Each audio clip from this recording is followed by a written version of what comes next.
नमस्कार दोस्तों, wisdom tree में एक बार आपका फिर से बहुत स्वागत है। दोस्तों, आज का ये एपिसोड, आज की एक कहानी बहुत ही विशेष है, खास करके उन सभी श्रोताओं के लिए जिनको महाभारत की टेक्निकलिटीज में बहुत रुचि है, उनकी डिटेल्स में बहुत रुचि है और जो महाभारत को एक साइंटिफिक तरीके से देखते हैं। दोस्तों, आज की कहानी है सेनाओं के बारे में और आने वाले कुछ वीडियोस तक हम सेनाओं के बारे में बात करेंगे, व्यूहों के बारे में बात करेंगे, अलग अलग तरह की व्यू रचनाओं संरचनाओं के बारे में बात करेंगे। और आज का जो ये पहला उस कड़ी का एपिसोड है दोस्तों, वो है सेनाओं का विभाजन, सेनाओं की काउंटिंग और उनकी ग्रुपिंग। जैसे कि आपने कई दफे सुना होगा कि अक्षुनी सेना लड़ी, 1 अक्षुनी सेना, 2 अक्षुनी सेना, 11 अक्षुनी सेनाएं कौरवों की, 7 अक्षुनी सेनाएं पांडवों की। तो आज हम इस अक्षुनी का भेद भी बताएंगे और बताएंगे कि अक्षुनी से पहले और तरह के ग्रुपिंग्स भी होती हैं, वो सब क्या थी और किस तरह से ये पूरी आर्मी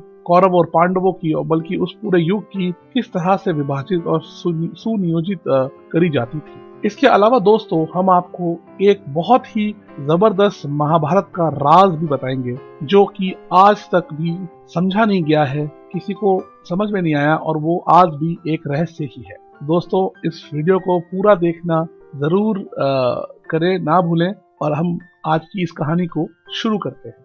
दोस्तों, अक्षुनी एक यूनिट है सेना का। हम सब जानते हैं अक्षुनी, हमने वर्ड सुना है, पर दोस्तों अक्षुनी तो 8वां ग्रुप है। हम बिल्कुल शुरू से शुरू करते हैं। तो दोस्तों, महाभारत काल में जो सेना हुआ करती थी वो बेसिकली 4 तरह के योद्धाओं से निर्मित थी। पहले होते थे दोस्तों रथी। रथी वो होते थे दोस्तों जो कि रथ पर लड़ते थे, जैसे कृष्ण थे, द्रोणाचार्य थे, कृपाचार्य थे, अर्जुन, नकुल, सहदेव, ये सभी रथी थे। मतलब लड़ाई वाले रथी वाला उसकी नहीं, पर ये रथ पे सवार होते थे, इसलिए इनका नाम, इनको रथी बुलाते थे। तो सभी जो लोग रथ पे सवार थे वो रथी थे। ये वो रैंकिंग, महाभारत रैंकिंग वाला रथी नहीं है, ये केवल मतलब मोड ऑफ ट्रांसपोर्ट के हिसाब से रथी। तो एक होता था रथी दोस्तों, उसके अलावा एक होता था गजा। गजा मतलब दोस्तों हाथी पर सवार होके जो युद्ध करते थे, वो गजा होते। तीसरा होता था जो घुड़सवारी करता था, जो घोड़े पर रहते थे। और चौथा होता था दोस्तों जो पैदल सैनिक होते थे, जिनको पथी भी कहा जाता था। तो बेसिकली 4 तरह के डिवीजन हो गए, 4 तरह के योद्धा सेनानी लड़ा करते थे। पहला था रथी, दूसरा था गजा, तीसरा था जो घुड़सवार होते थे और चौथा था पथी जो कि पैदल सैनिक होते थे। दोस्तों, इनका एक अनुपात है। वो अनुपात क्या है, ये बड़ी काम की चीज है और ये अनुपात किस बेसिस पे बनाया गया है, ये दोस्तों आज की कला का रहस्य ही है। तो आइए हम इस बात को समझते हैं। सबसे पहला दोस्तों जो बेसिक जो यूनिट है, जैसे अक्षुनी तो 8वां यूनिट हो गया, जो सबसे पहला यूनिट है दोस्तों उसको बोलते हैं सेनामुगम। जी हाँ दोस्तों, सेनामुगम। सेनामुगम दोस्तों कंसिस्ट करता था 3 रथियों के, 3 गजों के, 9 घुड़सवारों के और 15 पथियों के। जी हाँ दोस्तों, 3, 3, 9 एंड 15। मतलब रेशियो होगा 1:1:3:5। दोस्तों 1:1:3:5 ही रेशियो है जो कंप्लीटली आगे प्रोपोगेट होता है और सारी सेनाएं इसी रेशियो के हिसाब से बटी हुई। तो दोस्तों ये हो गया सेनामुगम। सेनामुगम मतलब 3 रथी, 3 गजा, 9 घुड़सवार और 15 सैनिक। इस सेनामुगम का जो कमांडर होता था, या फिर जिनको हम कहें जो इनको नियंत्रण करता था, इनका निर्देशन करता था, उसको बोला जाता था दोस्तों सेनामुखी। तो ये हो गया दोस्तों सेनामुखी। इसकी नेक्स्ट बात करते हैं। सेनामुगम के बाद जो अगली श्रेणी आती है दोस्तों, उसको बोलते हैं कुलमम। कुलमम दोस्तों 3 सेनामुगम को मिलाकर के बनाई जाती थी, यानी कि 9 रथी, 9 गजा, 27 घुड़सवार और 45 पथी, यानी कि पैदल सैनिक। इनका जो कमांडर होता था या जो इनका निर्धारण करता था, निर्देशन करता था, उसको बोलते थे दोस्तों नायक। तो नायक 3 सेनामुगम को हैंडल करता था या मैनेज करता था। ये कितनी बढ़िया और कितनी डिटेल्ड ये सारी की सारी कॉन्सेप्ट है। आगे की बात करते हैं दोस्तों। तीसरा होता था दोस्तों गणम या गना। एक गण के अंदर 3 कुलमम हुआ करते थे, 3 कुलमम। तो ये 3-3 के अनुपात से आगे बढ़ रहा है। तो देखिए दोस्तों, 3 कुलमम में एक गना होता था जिसमें कि 27 घुड़सवार, 27 गज, 81 घुड़सवार और 135 सैनिक होते थे। तो जो रथी होते थे वो थे 27, हाथी पर 27, घोड़ों पर 81 और पैदल 135। इस टुकड़ी को बोलते थे गना और इसका कमांडर होता था गणनायक। आइए दोस्तों आगे की बात करते हैं। दोस्तों इसका जो अगला था वो था वाहिनी। वाहिनी दोस्तों 3 गनों को मिलकर बनाया करते थे और इसका जो कमांडर होता था उसको बोलते थे वाहिनीपति। दोस्तों वाहिनी में 81 रथी, 81 गज, 243 घुड़सवार और 405 पथी हुआ करते थे एक वाहिनी में और इसका कमांडर होता था वाहिनीपति। दोस्तों इसके नेक्स्ट जो होता था उसको बोलते थे बिरुदनाई। बिरुदनाई मतलब कि 3 वाहिनियों को मिलकर एक बिरुदनाई बना करती थी जिसका कमांडर एक होता था बिरुदनापति। इसमें 243 रथ होते थे, 243 हाथी होते थे, 729 घुड़सवार होते थे और 1215 पथी होते थे यानी कि सैनिक होते थे। ये 3 गनों को बना करके ये बना करता था। इसके बाद दोस्तों एक सेना का निर्माण होता था। अब देखिए हम लोगों ने सेनाएं बोल बोल के इसको कितना जेनरिकली हम बोलते हैं, जनरल टर्म्स में बात करते हैं कि सेना है, परंतु देखो उस जमाने में सेना की एक बहुत ही क्लियर डेफिनेशन हुआ करती। दोस्तों 3 बिरुदनाएं मिलकर के एक सेना का निर्माण करते थे जिसका कमांडर या जिसका जो लीडर होता था उसको बोलते थे सेनापति। और इस सेना के अंदर कितने होते थे दोस्तों ये समझने की बात है। 729 रथीस होते थे, 729 गज होते थे, 2187 घुड़सवार होते थे एंड 3645 पथी हुआ करते थे। तो ये सबको जोड़ लिया जाए यदि तो दोस्तों तब जाकर के एक सेना बनती थी जिसका एक सेनापति होता था। दोस्तों सेना के बाद 7वां जो समूह है, 7वां जो ग्रुप है उसको बोलते हैं दोस्तों अनहिनी। अनहिनी 3 समूह या 3 सेनाओं को मिलकर के बनाई जाती थी जिनका कमांडर होता था अनिकाधिपति। ये अनिकाधिपति जो होता था ये 3 सेनाओं का नेतृत्व करता था एक साथ में। तो कितने हो जाते थे इसमें 2187 यानी 2187 रथीस, 2187 गजास, 6561 6561 घुड़सवार और 10,935 यानी 10,935 पैदल सैनिक यानी कि पथी को मिला करके एक अनहिनी बना करती थी दोस्तों। ये अनहिनी का जो कमांडर था जैसे मैंने आपको बताया उसका नाम होता था अनिकाधिपति।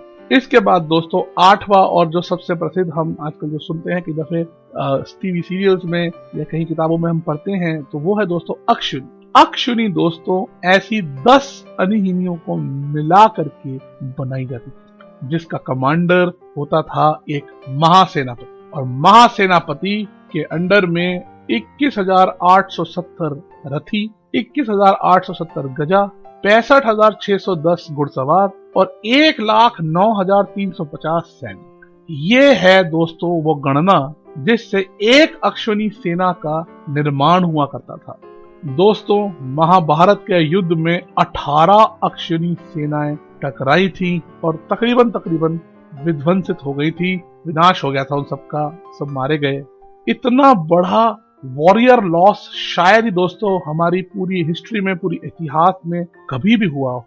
तो दोस्तों ये थी अक्षुनी की डेफिनेशन। आप गौर करेंगे दोस्तों इन सारी कॉम्पोजिशंस के अंदर रेशियो हमेशा सेम है 1:1:3:15। एक रथी पर 1 गजा पर 3 घुड़सवार पे 5 पथी, ये मिलाकर हो जाते हैं। दोस्तों आइए हम थोड़ा सा और विश्लेषण कर ले कि जो कौरवों की आर्मी थी जिसमें कि 11 अक्षुनी सेनाएं थी और पांडवों की आर्मी जो कि केवल 7 अक्षुनी सेनाएं थी उनका कॉन्स्टिट्यूशन क्या था। इससे पहले दोस्तों मैं आपको ये बताऊं, एक अंतिम बात बतानी बड़ी जरूरी है कि जो अक्षुनी का जो कमांडर था, जो महासेनापति था, ऐसी सारी जितनी भी अक्षुनी सेनाएं थी उन सब का एक चीफ कमांडर हुआ करता था जिसको हम बोलते थे प्रधान सेनापति। प्रधान सेनापति पूरी की पूरी आर्मी का हेड होता था, जैसे कि आजकल के जमाने में हम बोलते हैं चीफ ऑफ डिफेंस या चीफ ऑफ आर्मी स्टाफ, इस प्रकार से।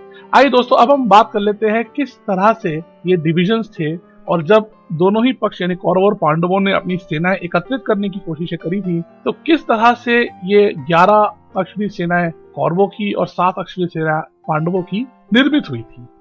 दोस्तों आओ कौरव से शुरू करते हैं। मित्रों भागदत्त जो एक बहुत पुराने महान राजा थे, उन्होंने एक अक्षुनी सेना दी थी पांडवों के नाना मद नरेश शल्य ने भी एक अक्षौहिणी सेना दी थी जब उनको छल से दुर्योधन ने अपने पक्ष में युद्ध करने के लिए मना लिया था। महेशवती की नीला ने एक अक्षौहिणी दिया था। ये दोस्तों सदर्न इंडिया से यानी दक्षिण भारत से भी जो पार्टिसिपेशन था युद्ध का, ये वो है। महेशवती बहुत फेमस नगर था पुराने जमाने में साउथ इंडिया में, तो ये वहां से एक अक्षौहिणी सेना आई थी। दोस्तों कृतवर्मा के जरिए कृष्ण जी की नारायणी सेना भी यादवों की तरफ से एक अक्षौहिणी सेना कौरवों को मिल गई थी। जयद्रथ ने भी एक अक्षौहिणी सेना दे दी थी। सुदक्षिण जो कि कंबोज के राजा थे, उन्होंने भी एक अक्षौहिणी सेना प्रदान कर दी थी। विंध्य और अनुविंद ये अवंतीपुर के राजा थे, इन्होंने भी एक अक्षौहिणी सेना दी थी। कलिंग के राज से भी एक अक्षौहिणी सेना आ गई थी। गांधार नरेश शकुनी ने भी गांधार यानी जो आजकल अफगानिस्तान में है वहां से भी एक अक्षौहिणी सेना ले आए थे। तो आप दोस्तों देखिए ये करीब करीब एक इंटरनेशनल वॉर जैसी स्थिति बन रही है, जहां पूरा इंडिया और कुछ बाहर के राज्य जो आज इंडिया में नहीं है वहां से भी देखिए सेनाएं आई थी। सुशर्मा जो कि त्रिगत नरेश थे, त्रिगत राज्य से, वे भी एक अक्षौहिणी सेनाओं का उन्होंने इसमें कंट्रीब्यूशन किया था। फिर दोस्तों कुरुओं के पास अपनी भी एक अक्षौहिणी सेना पहले से ही थी। तो दोस्तों ये तो हो गए 11 अक्षौहिणी सेना जो कौरवों के पास। अब मैं आपको बताता हूँ दोस्तों कि पांडवों की जो सेना थी, जो 7 अक्षौहिणी, उनमें किस प्रकार का कंट्रीब्यूशन और कॉन्स्टिट्यूशन था। सबसे पहले दोस्तों जो वृष्णि वंश था, वृष्णि वंश के सत्यकी ने एक अक्षौहिणी सेना दे दी थी। कुंती भोज ने भी एक अक्षौहिणी सेना दे दी थी। तो चेडी किंग जो भी साउथ इंडिया के थे, चेडी ने भी, दृष्टकेतु उनके राजा थे, उन्होंने भी एक अक्षौहिणी सेना का इसमें अनुदान किया था। जरासंध के पुत्र सहदेव जो थे, उन्होंने भी एक अक्षौहिणी सेना दे दी थी। ये मगध राज्य से इनकी ये कंट्रीब्यूशन था। द्रुपद और उनके पुत्रों के साथ एक अक्षौहिणी सेना में सम्मिलित हुए थे पांडवों की ओर से। विराट राज जो विराट राजा थे हमारे मत्स्य देश के, उन्होंने भी एक अक्षौहिणी सेना दी थी। एक वक्त में पांडवों ने इनके यहाँ पर शरण ली थी अज्ञातवास में, और उसके बाद उन्होंने विराट युद्ध में इनको कौरवों की पूरी सेना से बचाया था। उसके बाद इनमें मित्रता हो गई थी और विराट राज जो मत्स्य नरेश थे, उन्होंने भी अपनी एक अक्षौहिणी सेना के साथ पांडवों का इस युद्ध में साथ देने की ठानी। और दोस्तों दक्षिण के सबसे दक्षिणी छोर है हमारे भारत का, वहां से चोला और पांड्या के भी राज्यों ने एक अक्षौहिणी सेना दी थी। दोस्तों चेरा, चोला और पांड्या ऐसे राज्य थे जो दक्षिण भारत के थे, जो कि जब तक अंग्रेजों का शासन नहीं हुआ था, मुगलों तक भी इन पे कभी भी काबू नहीं पाया गया था। ये बिल्कुल सदर्न एंड के हमारे राज्य थे, और पूरा देखिए करीब करीब पूरा इंडिया ही और थोड़े से कंट्रीज जो आज इंडिया में नहीं है, ये सब लोगों ने मिलकर के ये महायुद्ध लड़ा था। तो दोस्तों 18 अक्षौहिणी सेनाएं ये इसमें सम्मिलित हो गई थी। आइए दोस्तों अब मैं आपको एक राज बताता हूँ, जो आज भी राज है, एक ऐसा रहस्य जो कि महाभारत काल से आज तक भी इसका कोई उत्तर प्राप्त नहीं हो पाया। दोस्तों ये है रहस्य 18 नंबर का। जी हाँ दोस्तों महाभारत 18 अध्यायों में लिखी गई है, यानी 18 वॉल्यूम्स में लिखी गई है। महाभारत की मोटी मोटी 18 किताबें हैं। दोस्तों ये जो महान युद्ध था, ये भी 18 दिन तक चला। दोस्तों एक अक्षौहिणी का जो रेशियो प्रोपोर्शन का हिसाब होता है, वो भी 18 का बनता है। और दोस्तों जो ये अक्षौहिणी सेनाएं थी, ये भी 18 अक्षौहिणी सेनाएं थी जिन्होंने ये युद्ध लड़ा था। और ऐसा कहा जाता है कि अंत में केवल 18 ही लोग बच गए थे महाभारत युद्ध के बाद। तो बड़ी ही रोचक रहस्य है कि दोस्तों ये 18 का रहस्य ऐसा क्या है, ऐसी क्या चीज है इस 18 नंबर में जो 18 और महाभारत को आपस में जोड़ती है। क्योंकि जैसे भी जैसे एक अक्षौहिणी सेना के जो टोटल यूनिट्स हैं, अगर हम जोड़े तो वो है 65,610, और इन सारे यूनिट्स को भी आप जोड़े, अगर जोड़ कर देखें, सबको आपस में जोड़े, तो उसका सम भी 18 ही आता है। तो ये कुछ कमाल की बात है जिसका रहस्य आज तक उजागर नहीं हुआ, परंतु हाँ ये एक रहस्य है और ये अभी तक भी ये रहस्य ही है। तो दोस्तों आपको आज की ये कहानी कैसी लगी, हमको कमेंट सेक्शन में जरूर बताइएगा। आपका बहुत स्नेह मिल रहा है दोस्तों, कमेंट्स आपके पढ़ करके बहुत खुशी होती है।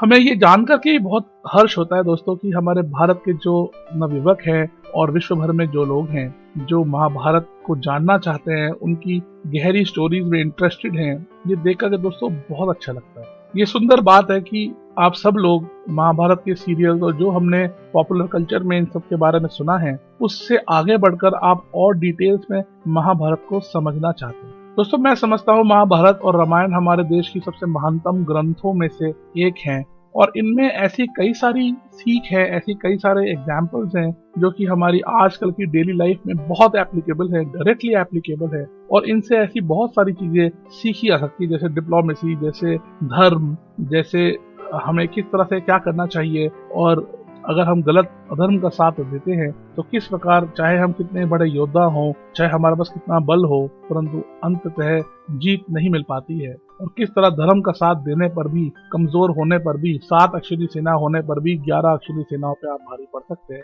और ऐसी न जाने कितनी सारी और बातें। तो दोस्तों, यदि आपने अभी तक सब्सक्राइब नहीं करा है आपके चैनल को, यही मौका है, सब्सक्राइब कीजिए, 1 सेकंड का काम है। दोस्तों, हम चाहते हैं ये कम्युनिटी और ज्यादा बढ़े और हम सबके तार और सब साथ में जुड़ जाएं, ताकि जब भी हम इस प्रकार का कोई रिसर्च करें और कोई कहानी आप तक पहुंचाने की प्रयत्न करें तो वो जल्द से जल्द ज्यादा से लोगों तक पहुंच जाए। दोस्तों, आज के लिए बस इतना ही। आपके पेशेंस के लिए, आपके धैर्य के लिए और आपके कमिटमेंट के लिए आप सबको सादर प्रणाम। आज के लिए बस इतना ही। मुलाकात होती है कल। नमस्कार।